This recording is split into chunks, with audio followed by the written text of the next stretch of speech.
Good morning, everyone. I want to convey from the entire staff at the Greater Houston Community Foundation and the United Way of Greater Houston that we hope you and your loved ones are safe and healthy. And I want to welcome everyone to the United Way of Greater Houston and Greater Houston Community Foundation's webinar today entitled Disaster Response: Building Disaster-Ready Philanthropic Partnerships. Today, we will share our experience working together to support our philanthropic response to the pandemic and where we hope to go in the future. I am Steve Maislin, CEO of the Greater Houston Community Foundation, and I am joined by Amanda McMillan, CEO of the United Way of Greater Houston.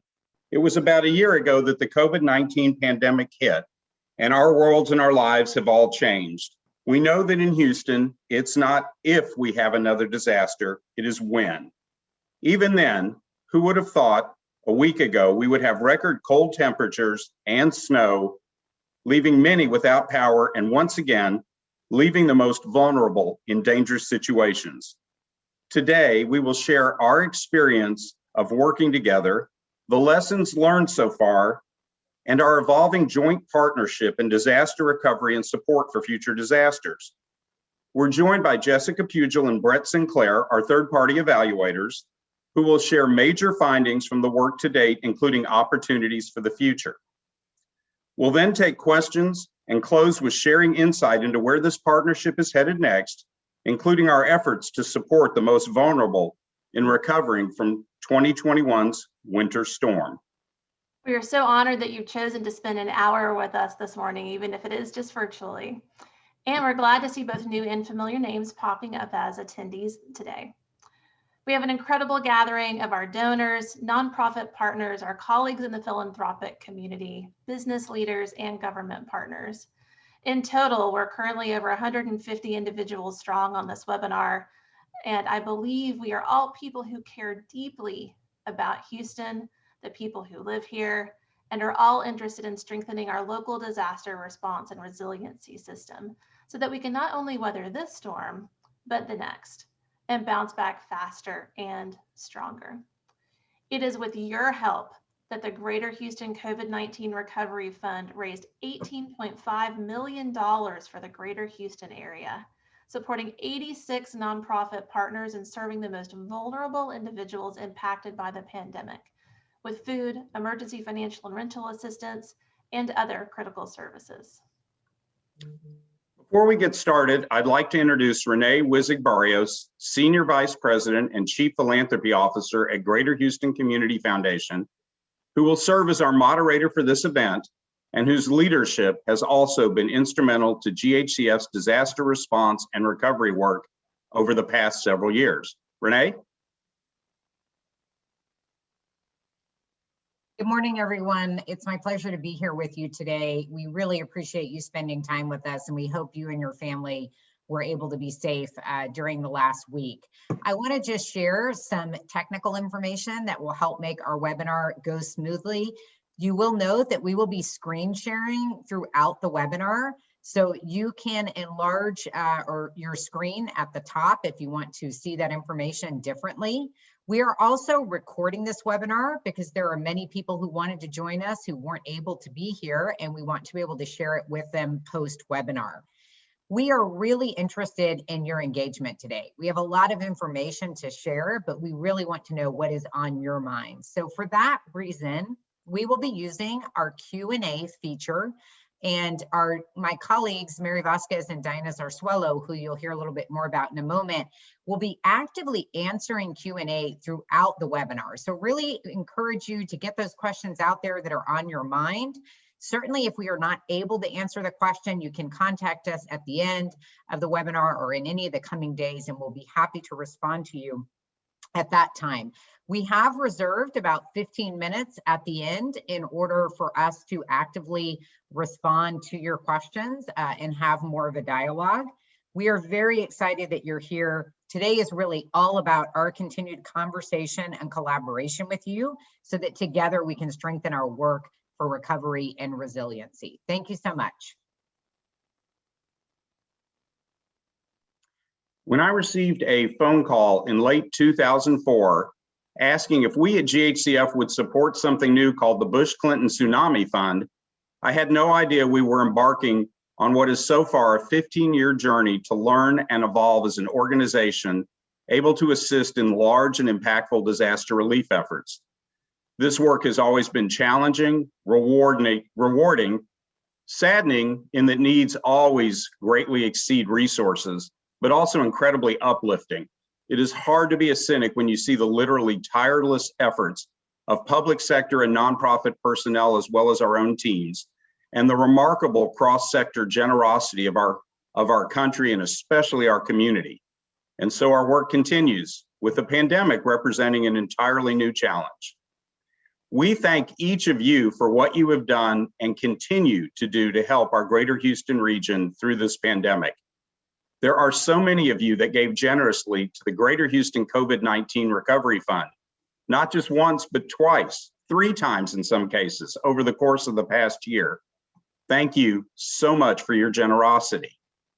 We also have nonprofit partners on the call who are leading the hard work on the ground, serving our most vulnerable communities in new ways and under incredibly challenging circumstances.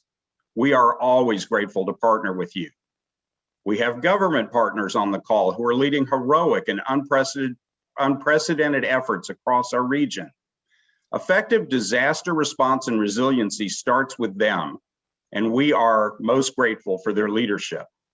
And finally, we have business and community faith leaders on the call who have been critical to pandemic response, working with our neighbors and partnering with others to do whatever possible to help Houston families get relief and recover.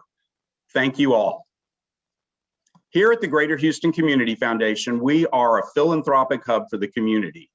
We feel we have the opportunity and, yes, the responsibility to connect with people and organizations across different sectors for the good of our community.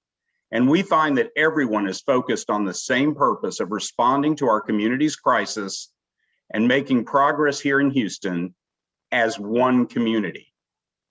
Taking one step closer to this vision, we are pleased to partner with the United Way of Greater Houston this past year and into the future. We've been honored to serve all of you and the most vulnerable residents in Houston through our collective work. And with that, I'll turn it back to Amanda. Thanks, Steve. And in addition to all of our external partners and everyone else Steve has already thanked, for which we are so tremendously grateful, we also wanted to take a minute to extend our gratitude to the team whose work we're proud to share with you today.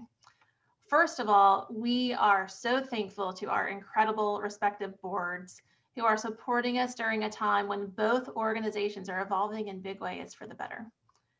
We are extremely grateful to the fund's terrific task force who volunteered their time to inform our strategy and provide external insight and oversight to the process, particularly Tony Chase and Lynn Elsenhans, who chaired and provided great leadership.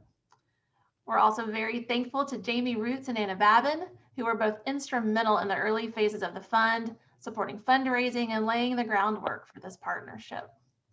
And a huge, huge thank you to the Grants Committee, comprised of our members from each of our teams, as well as friends from Houston Endowment and the Arnold Foundation, who provided great expertise and perspective throughout the process. And finally, thanks to our stellar staffs.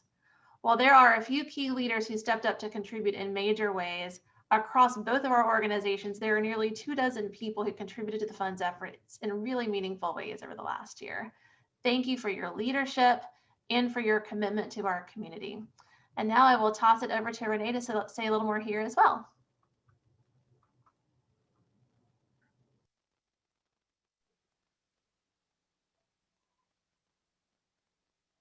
Great, thank you so much. We would be remiss if we did not call out 2 incredible women who I have the pleasure of partnering with every day, virtually though, for the past year, Mary Vasquez and Diana Sarsewello. So I wanna lift up these 2 women who you see often, but sometimes they are behind the scenes doing a lot of very, very heavy lifting. As you probably know, Mary Vasquez provides leadership as Vice President of Community Outreach at United Way of Greater Houston. She is the disaster resiliency and response guru, leading the long-term recovery committees for all 4 of our counties, as well as providing stellar leadership for 211 and helping that system continue to evolve. Mary's heart is incredibly generous. Her mind is sharp. She brings more ounces of commitment to this process every day than sometimes I wonder. I don't know where she gets them from, but I have great respect for Mary, and our community is so tremendously served through her leadership and her commitment and her many hours of hard work. So it is a true honor and pleasure. I've gotten to know Mary deeply through the Hurricane Harvey Relief Fund, and then now in this last year with the Greater Houston COVID-19 Recovery Fund process. Diana Sarsewello is a key leader at the Greater Houston Community Foundation, who serves with me every single day. She joined us in 2019 as we launched the Understanding Houston initiative, which is our collaborative regional indicators work that brings together data on our 3 most populous counties to really help us understand disparities and challenges and ways that we can improve.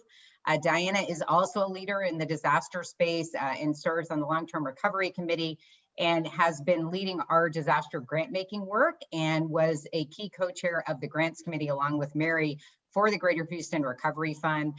She is the daughter of immigrants, a hometown girl who brings enormous passion and intellect and zeal every day to benefit our community. And you will be seeing much more of these 2 incredible women in the future, but just wanted to highlight how hard they have worked for our community, how much I deeply respect them, and how well served both of these organizations are by their work every single day. Thank you.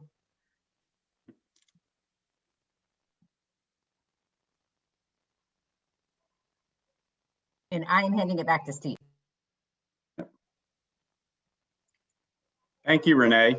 And of course, Amanda and I heartily echo those words and the work of all our teams as well. Just remarkable.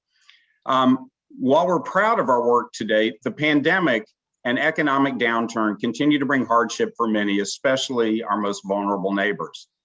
And that was before the winter storm. We've had crisis upon crisis. And while we all need to support ourselves, our loved ones, and our neighbors, those who had the least before, of course, have even less now. In late 2019, the Greater Houston Community Foundation launched a regional indicator initiative called Understanding Houston, as Renee just referenced, to deeply understand quality of life issues in the Houston region.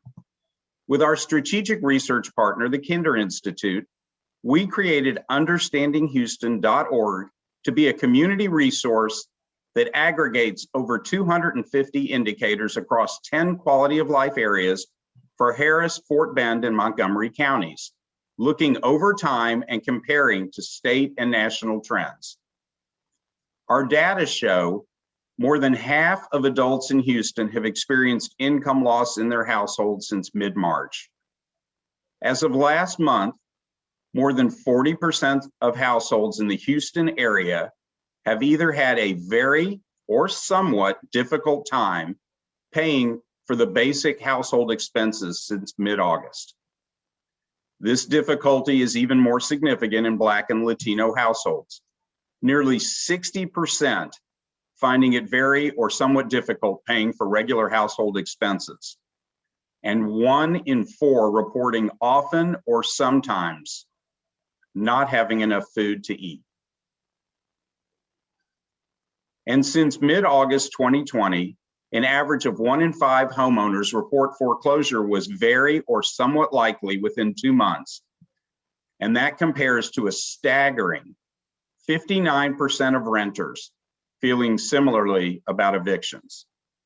And finally, the mental health toll of this pandemic is also very real, as we all know. As of mid-January, 1 out of 5 adults in Houston have felt nervous, anxious, or on edge for at least more than half the days of a week.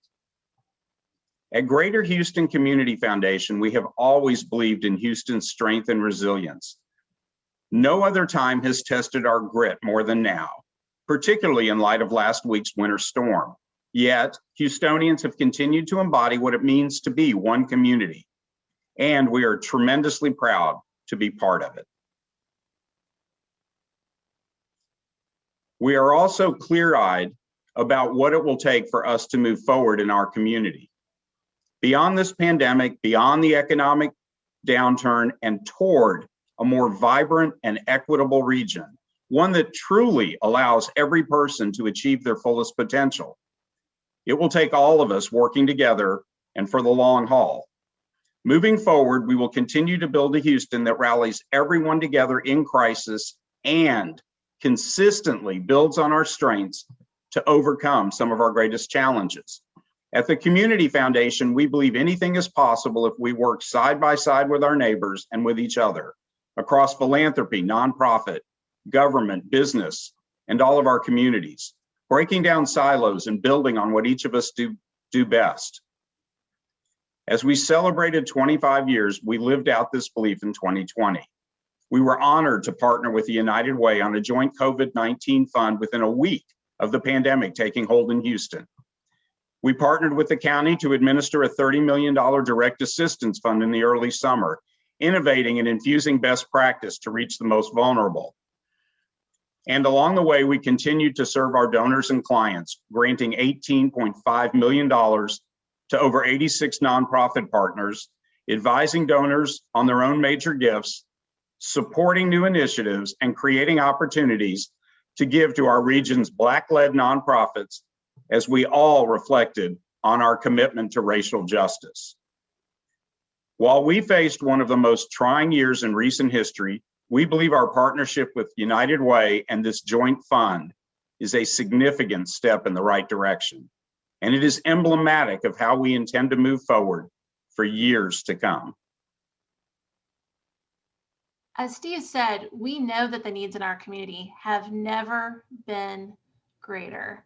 The data you're hearing this morning is not just concerning, it's alarming, frankly.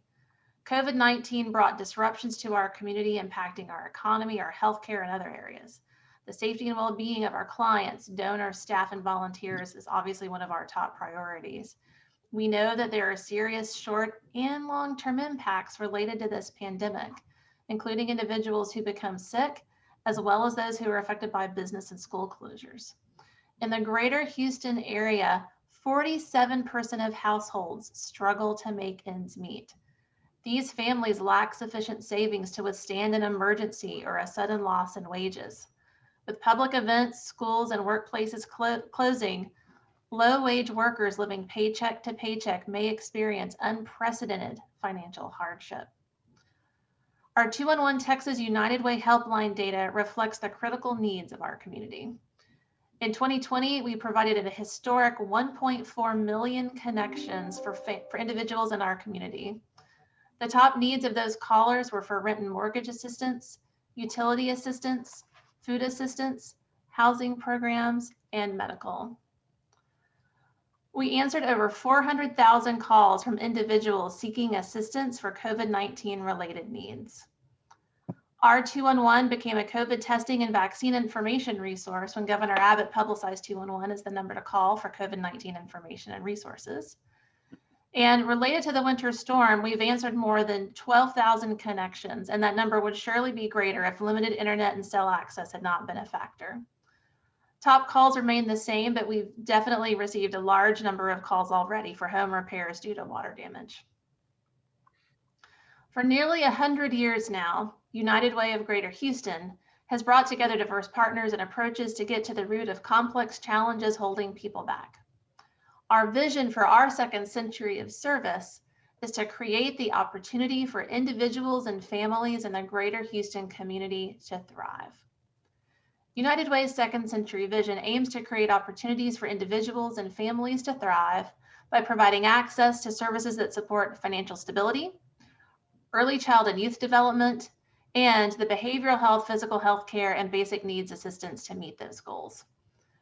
Guided by research and data, United Way will be focused on convening and investing in high-quality programs serving families and individuals who, despite working really hard and even holding multiple jobs, still struggle paycheck to paycheck, barely being able to cover monthly necessities, and in many cases having to make very difficult choices. As part of our expanded network, we'll be partnering with and investing in nonprofits that serve the needs of financially struggling individuals and families in Fort Bend, Harris, Montgomery, and Waller counties. Our nonprofit partner selection and investment process will be guided by data that includes the percentage of ALICE households in a service area. ALICE stands for Asset Limited Income Constrained Employed. Those are the families we're talking about who are working really hard to make ends meet and still having a hard time covering basic necessities. That data will also include the availability of services in a given area and the concentration of Black, Indigenous, and people of color in a region. As we enter our second century of service, expanding our network of nonprofit partners will allow us to increase our impact across Greater Houston and support nonprofits who are making a meaningful difference in people's lives. In addition, we know that in times of disaster, we as philanthropic partners must work together to address challenges that no one organization can address alone. We're extremely proud of our partnership with the Greater Houston Community Foundation and the incredible nonprofit partners who worked tirelessly to address the needs of our community during this unprecedented time in our history. I'm now pleased to introduce Jessica Pugel and Brett Sinclair with Working Partner, who provided an independent third-party evaluation of this fund's work to date to share a few key findings. Jessica, I'll turn it over to you. Great. Thank you, Amanda. Thank you, Steve. And thanks to everybody on the call. And we're always happy to be here and to be a part of exciting efforts happening in Houston. So Amanda, we couldn't agree with you more about the power and opportunities that come with partnerships. And having completed this evaluation, we feel like you and the Greater Houston Community Foundation are really headed in a great direction. The purpose of this evaluation was threefold. Because of the unique nature of this collaborative fund, we wanted to describe how the fund was created and administered. Additionally, we wanted to assess the impact of the recovery services on residents and particularly look at the extent to which funds supports were reached vulnerable populations. And we want to draw out lessons learned for how to strengthen our disaster recovery system in the region so that we can respond more quickly in the future. My colleague Brett collected and analyzed the data submitted from participating agencies to assess the impact. And together, Brett and I conducted document reviews and many interviews and focus groups to gain insight about the effectiveness of the fund and its impact on the nonprofit capacity to deliver disaster recovery services. So if advance the slide. Is it possible? Okay, great. Thank you.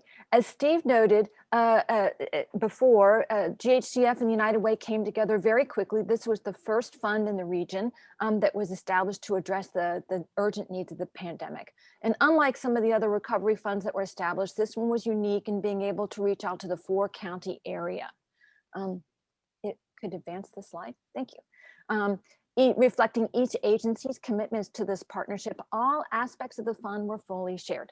As Amanda noted, governance of the fund was led by a volunteer task force that was made up of board members from each of the agencies, and staff from both agencies developed the grant-making strategy and provided leadership in fundraising and communications. The administration of the fund was guided by 3 core values, focused on targeting recovery services to the most vulnerable populations, leveraging the assets and the capacities of our nonprofit organizations and their strong bonds in the community, and making data-informed and equity-focused decisions to administer the fund. Given that the fund was formed in the early days of the pandemic, a key goal for the fund was to meet the basic needs of people and provide flexible financial assistance. Yet recognizing and with an interest to build the disaster recovery in the system, up to 20% of funds were to be allocated for systems grants that would strengthen the disaster recovery system. Thank you. Residents eligible for the recovery supports were defined to include residents with household incomes less than 60% of the area median income. And certain populations were targeted as especially vulnerable. And those included immigrants, homeless individuals, and foster youth. Recognizing that the pandemic heightened the danger for abuse, survivors of domestic violence were also identified, as well as 49 communities that emerged as being disproportionately impacted by the pandemic, which is the green areas highlighted in this map right here. So next slide. So at the beginning, the GHCF and United Way staff worked very hard in the early days to identify the nonprofit needs and to solicit interest from community-based organizations to participate in the recovery process. As Steve noted, a total of 86 nonprofits from across the 4-county area were selected. A special attention was given to identify smaller nonprofits and organizations led by people of color to leverage their connections to do a better job of reaching vulnerable populations and to build their capacity to participate in disaster recovery. And those 86 agencies include assistance ministries, people who provide food distribution, agencies that offer special attention to special populations, and emergency financial assistance.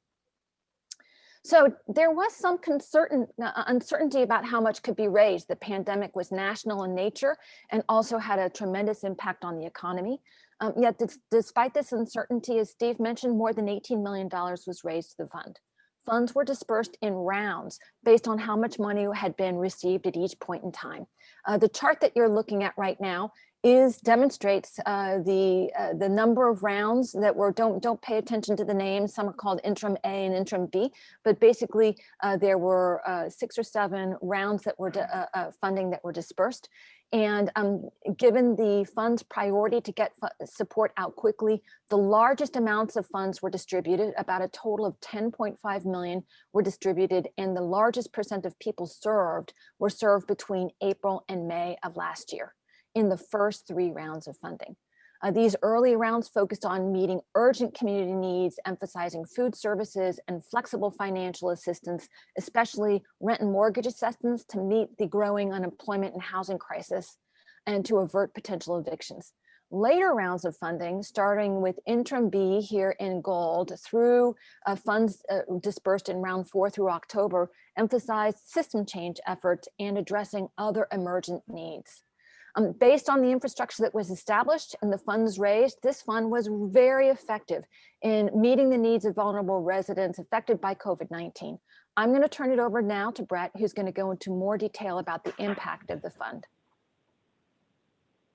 Thanks, Jessica. Good morning, everyone. And looking at the high-level impact of the fund, this fund truly did a tremendous job in accomplishing its goal of reaching and supporting vulnerable populations, as well as communities that were hardest hit by COVID-19.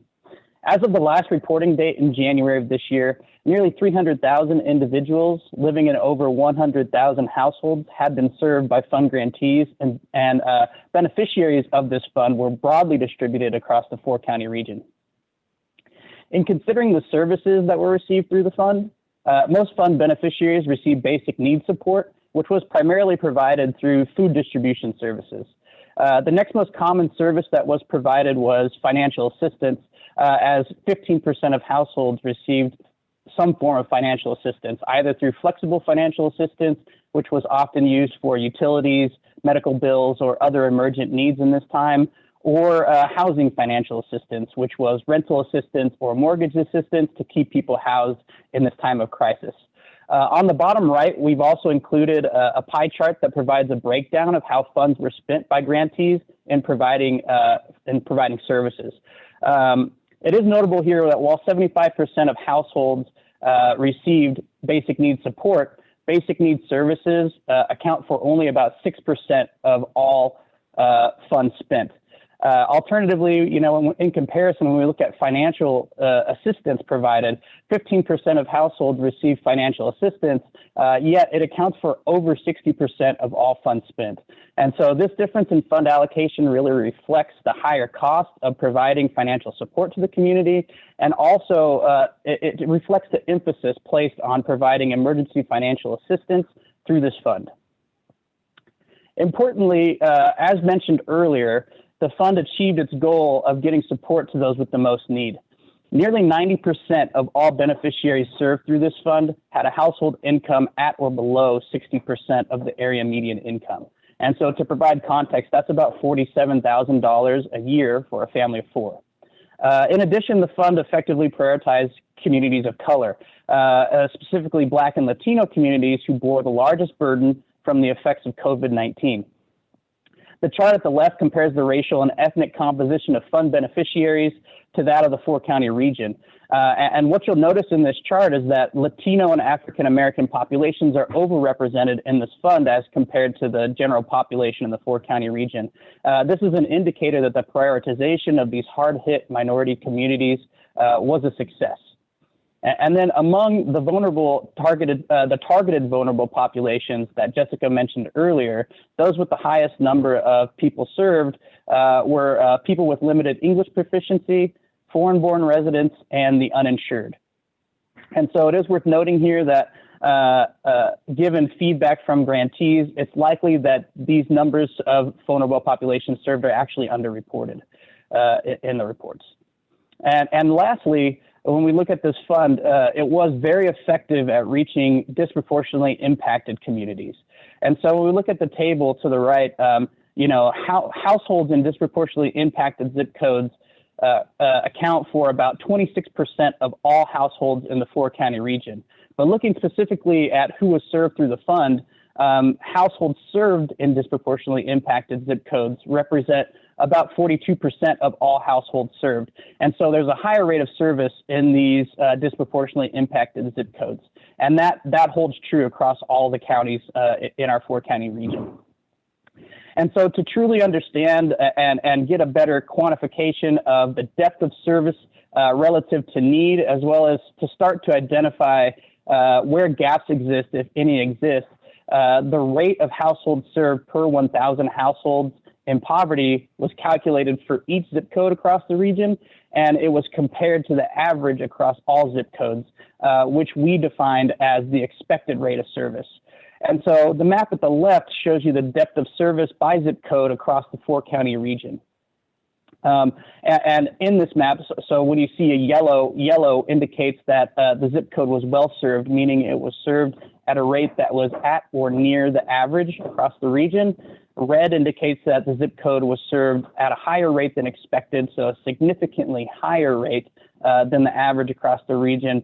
And blue indicates that the zip code was minimally served or served at a rate that was well below the average. And so taken together, when we look at all the zip codes and analyze the data, we found that over half of all zip codes in the 4-county region, over 177 zip codes, over half of those were well served or better.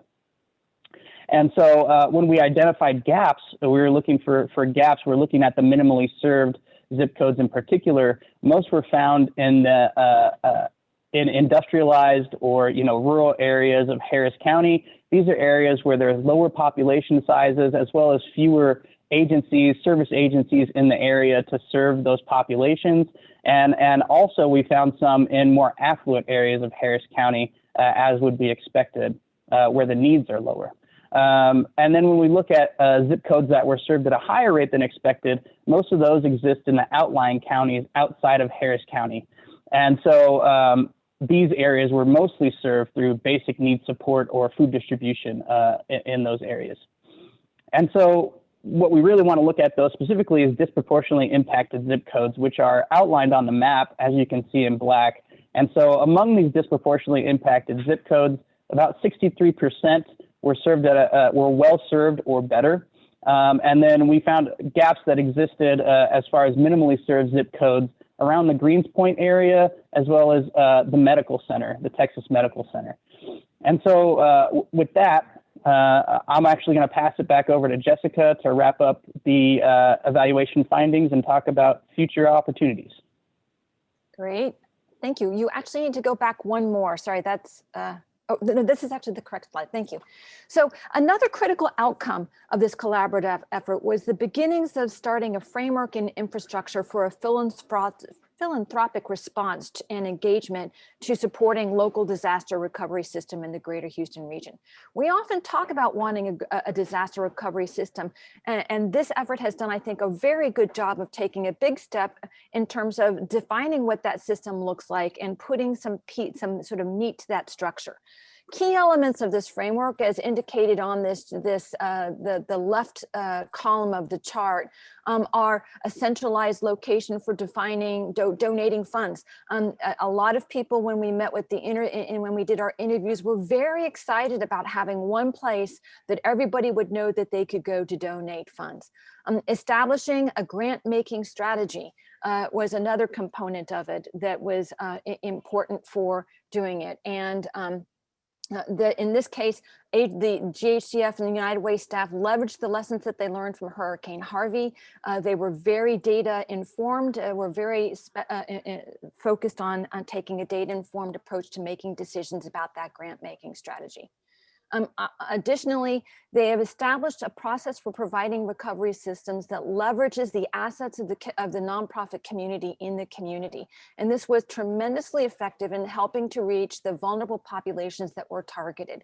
A lot of these organizations are deeply trusted by people in the community, and by giving funds to these agencies to provide recovery services was very good at helping those people come forward to seek help. What was also unique in this particular area was using intermediary organizations as a way of giving funds to smaller organizations that could, again, reach those targeted vulnerable populations. Another component of this structure is using effective practices to serve the nonprofits. So a lot of nonprofits in this group, in this 86, and particularly during the Harris Health Fund, did an amazing job of adopting new technologies and creating online application platforms and utilizing text that made a significant improvement in enhancing efficiency and getting funds and supports out to people.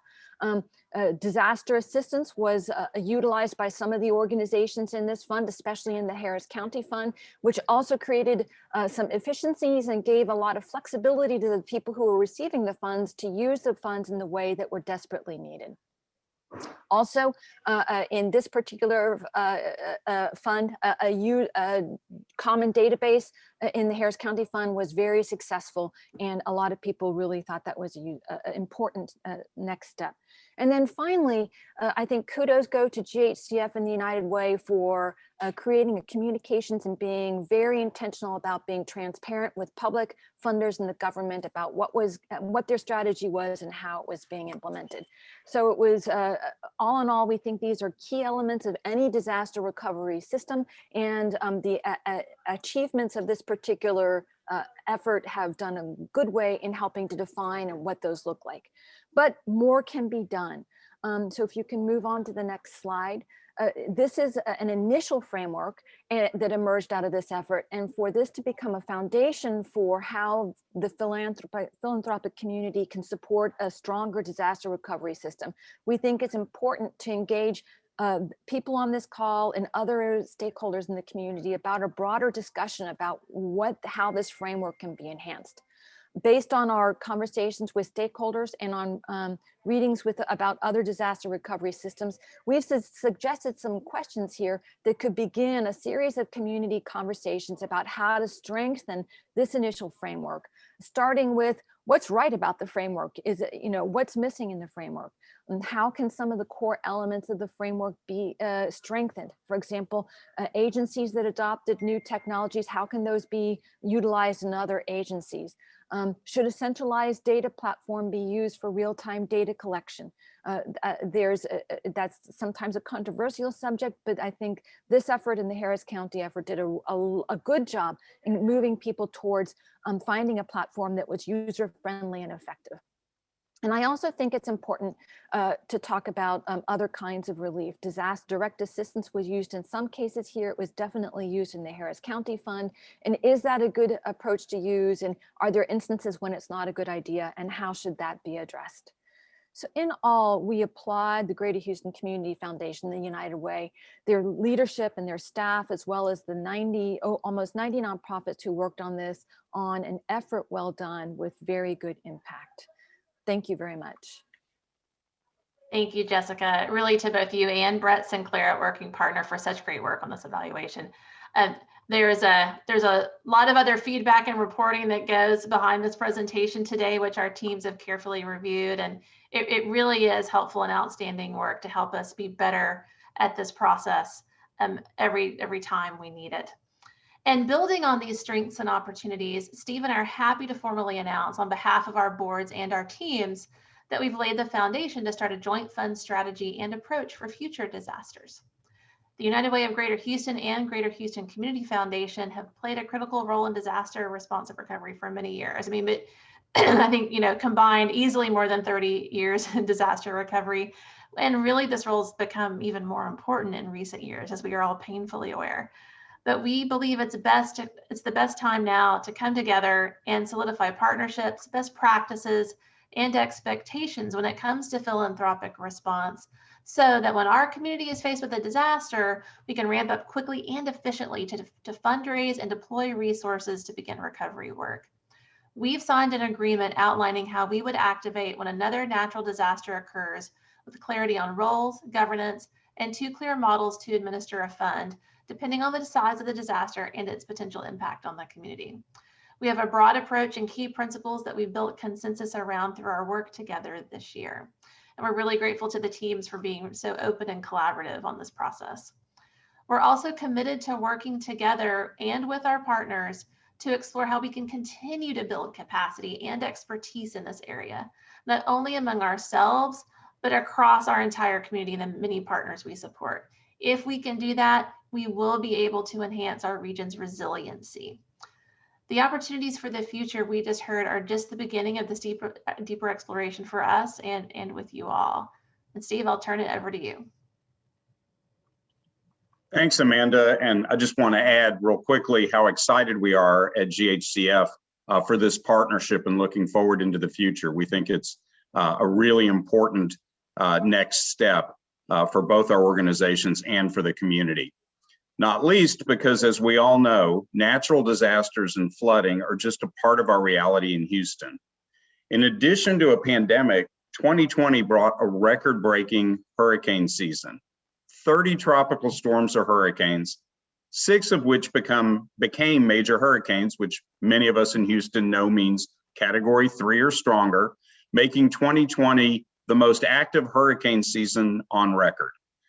And just last week, a winter storm that caught us and our infrastructure off guard, leaving millions without power, water, and likely tens of thousands of our neighbors with busted pipes and home damage.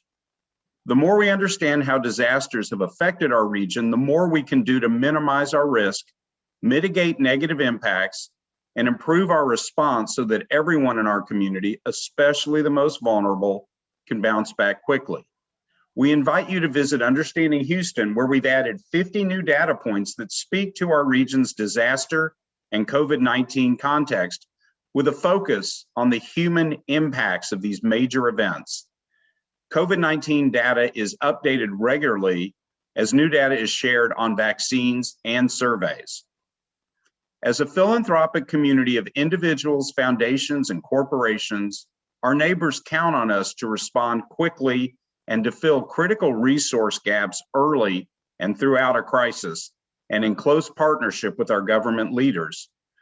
The pandemic is a clear example of that, where we created this historic partnership that mobilized resources out into the community within about 30 days of initiating the fund. But as you've already heard, we also believe we can do better. We know that we can do work proactively to further develop our partnerships with government and business to strengthen the network that works together in times of crisis. Listen to our nonprofit partners on what would help them during and in between disasters. Leverage all important technology to support resource navigation, which we believe will have really important spillover effects for the social service sector more broadly, and work with our philanthropic partners to support resiliency building in an ongoing way. We aspire to build a lasting coalition for disaster relief and recovery, and we aspire to do that with people like you, people who care about our region and the people within it, to make our greater Houston region a better place for everyone. With that, I'd like to hand it back to Renee to speak briefly on the Houston-Harris County Winter Storm Relief Fund before we open it up for Q&A. Thank you. Renee?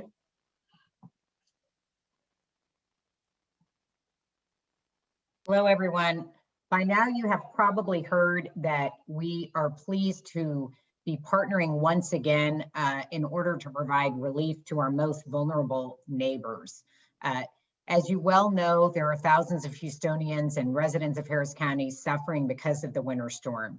We appreciate the leadership of Mayor Sylvester Turner and County Judge Lena Hidalgo in establishing this fund. It is called the Houston Harris County Winter Storm Relief Fund. An advisory board has been named, which is being chaired by David Lazar, the CEO of CenterPoint Energy. We are grateful for the generosity of many individuals, companies, and foundations who are already giving to the fund. There was a lead gift by the CenterPoint Energy Foundation of $1 million, and I am pleased to announce that we have raised more than $3 million in the last few days, and we are receiving so many inquiries that we will be giving you a better sense of the total magnitude of funds raised soon. We certainly appreciate all of the companies, the individual donors. We had a lead gift from the David Weekley family of $500,000, along with many other generous donors of the Community Foundation and United Way. Our two organizations take this responsibility incredibly seriously. We will be guided by many of the principles that you just heard about from our joint CEOs, as well as from Jessica and Brett. Those guiding principles will be urgency, because we know time is of the essence; transparency, because we believe our entire community should know as much detail as possible about how we are operating, how the grant dollars will be spent, and all of our processes. And of course, a focus on our most vulnerable neighbors, a focus on equity and on unmet needs. In every single disaster we face, the needs are way more immense than philanthropy can possibly meet. We know that philanthropy needs to really fulfill the most unmet needs of the vulnerable and be sure that we are leveraging our government dollars in the best way possible. So as the days unfold, we will be leveraging all of that data and doing our very best work to ensure that the grant making really is focused on people who need to recover that cannot get government assistance. The fund purpose is really focusing on home repair, things such as plumbing repair, temporary housing, food replacement, and other basic needs. This may continue to evolve as the fund is getting stood up. We certainly appreciate that everyone wants more information about the grant making process and about which nonprofit partners will be engaged. We will be doing our very best to get you that information as it develops and as soon as we are able to do so. So we appreciate your patience and understand that we are very committed to urgency in this process. We want to let you know that if you are able to give to the fund and you want to, we would appreciate any generous contributions that you, your company, your foundation, or your neighbors would like to make in support of our region. You can give at winterstormrelieffund.org.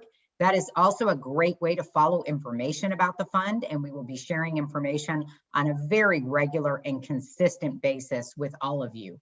We appreciate the great trust that all of our partners in the public sector and philanthropic sector have placed in the Greater Houston Community Foundation and in the United Way, and we plan to execute our responsibilities with the utmost integrity and a very strong sense of urgency to meet the great needs of our community. With that, we'd like to move to Q&A. We've had some great questions coming up in the Q&A section. Amanda, I'm going to start with you.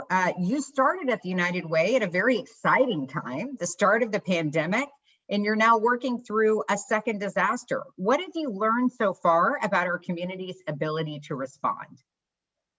That is a great question, Renee. I mean, thankfully, I had been a longtime supporter of United Way. I already knew that United Way knows how to lead in times of disaster. I knew that that was an important part of the job walking in the door. I also knew that Greater Houston is a community that knows how to come together and help each other out in times of need.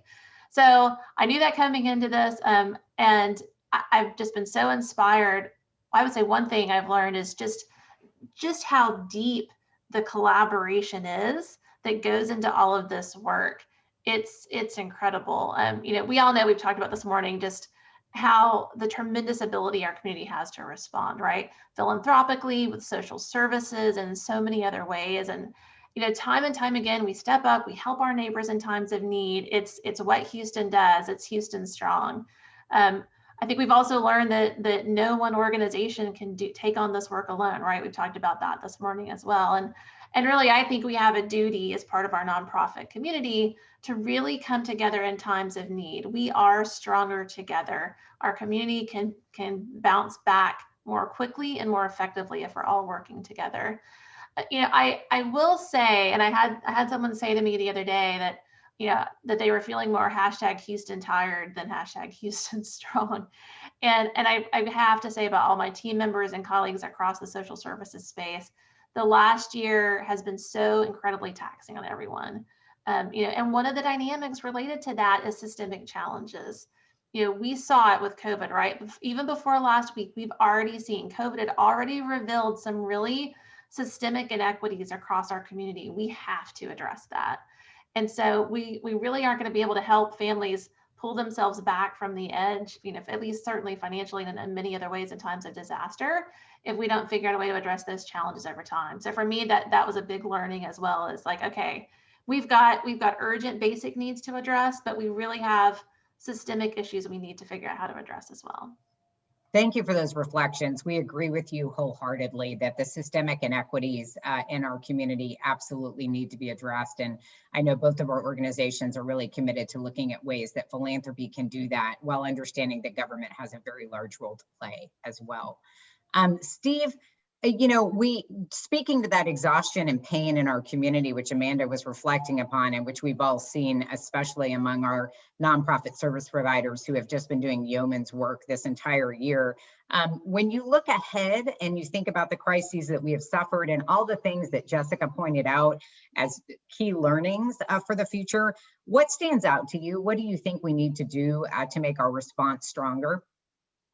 I think the key thing that we need to be thinking about is building an ongoing disaster response capability within the philanthropic sector. I'm not delighted to say that, but I think the facts speak for themselves. If you look at the last 10 years, just with hurricanes alone, this is a region that is going to need to stand up and respond, particularly as we work on the systemic issues, as you and Amanda were just talking about, which is obviously part of the long-term solution, but we're still going to need to have that kind of immediate response capability.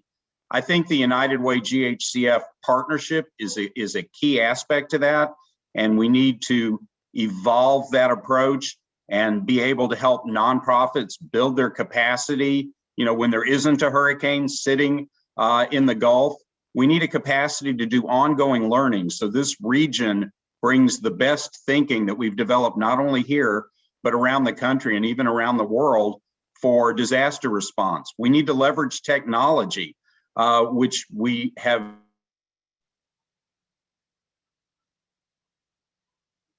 COVID fund. There you go. Sorry, we've done it with the COVID fund, but there's some terrific opportunities to evolve that as well. And I think also to continue to build on the real cross-sector collaboration that we've had in the last number of crises that we've worked our way through. Thank you. I think those are all really important reflections. We received an interesting question in the Q&A, which was really wanting to see, should we have a ready-to-go advisory board to stand up for disasters rather than having to have that appointed? So Amanda and Steve, would you like to reflect on that a little bit in terms of how we're making sure that our boards and others are ready to take on these challenges? Amanda, I'll let you respond first. Sure. It's interesting. I think, as Steve said, having some sort of structure that we can kind of have pre-existing and standing up pretty quickly is really important. It's an interesting question too, though, because one of the things we've learned over the last year, both with COVID and this new disaster within a disaster of the winter storm, we have different kinds of disasters affecting us now. And so I think that presents some interesting questions about what kind of advisory board we might want to have that's kind of freestanding, independent, and ready to go. But I would think there might be some support across the community, just making sure we're kind of reducing ramp up time and really being able to address the needs of the community as quickly as possible. I think that would be something that would be valuable for our friends and neighbors when they need help urgently. Absolutely. Steve, any thoughts to add? No, I think that that philosophy, if you will, should permeate the entire approach that we take on the grant side as well. We want to be thoughtful and impactful as we do grant making, but if we have an ongoing capacity, then it's much easier to activate that. And so I think the idea that we want to be ready to move quickly is absolutely correct. And as Amanda says, it's a challenge because you're not fighting the last battle. But I think that if we come together and we think strategically, it's incumbent upon us to continue to find ways to improve impact, but also to respond more rapidly as we can in a thoughtful fashion. Thank you. Diana, I'm going to throw a question to you that was in the Q&A regarding how we use data in order to focus on equity in the COVID Recovery Fund, please. Sure. I'm cognizant of time. We use data throughout the entire process, really. As Renee mentioned, a pandemic of this size and nature was new for all of us. So really applied ourselves, but also the grants committee, our nonprofit partners, those who were all activating at the same time in doing best real-time learning, landscape analysis, leveraging all of the pieces that we have from 2-on-1, from Understanding Houston, from our partners at Connective, LISC with the Housing Stability Task Force, all of that coming together, understanding policy. I mean, resources that were coming down from the CARES Act and how those were going to work or not work and leave some very vulnerable populations completely out of that relief effort. So that was a huge component. But then I think one of the first things we did was really reach out to our nonprofit partners immediately. I mean, I think before even this partnership was established, GHCF in partnership with United Way through the Long-Term Recovery Committee, Connective, we reached out to other folks to get feedback, and we wanted to know, how are our partners doing, because we were all impacted. So how are you okay? What are your concerns? The residents are reaching out to you. What are you hearing? So what are you hearing as our top needs in this moment? What's your capacity? Can you continue to operate? And how can we be helpful? And that was really critical to inform our approach, our strategy. We also, as Brett talked about, did an analysis on disproportionately impacted communities. And really, we knew, we know now where those communities are. And there's really no question pre-pandemic around the systemic inequities that you all talked about and concentrated communities of disadvantage, really. And so we knew those were going to be the most vulnerable here in this context as well. So we used that data to inform the the application process and how we engage nonprofit partners and evaluated them. We also, I'll just say this is 2 more points. One, in the application, we were also looking at equity and organizations that are led by people of color as a key component of this as well, and making sure that we were covering vulnerable populations in that way as well. And then we had an open LOI process for the COVID fund. We got 500 inquiries from nonprofit partners. We went through that. The grants committee went through that line by line.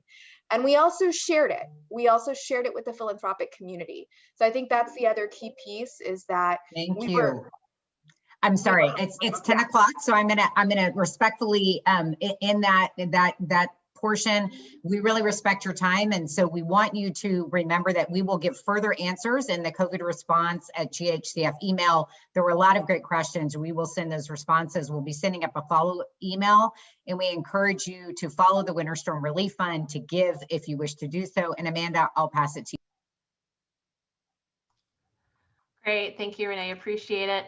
And again, a final huge thank you to all of you, our donors, philanthropic leaders, nonprofit partners, who are also our first responders, government and business leaders working tirelessly to lead our region through multiple crises at this point, our faith leaders, our other key partners. We're just so honored to work with all of you to better our region, to recover as quickly and equitably as possible, and to see Houston only get stronger as we continue to work together. We hope you all stay safe And we do hope to actually see you in person again sometime soon. Thank you so much for joining us this morning. Thank you so much.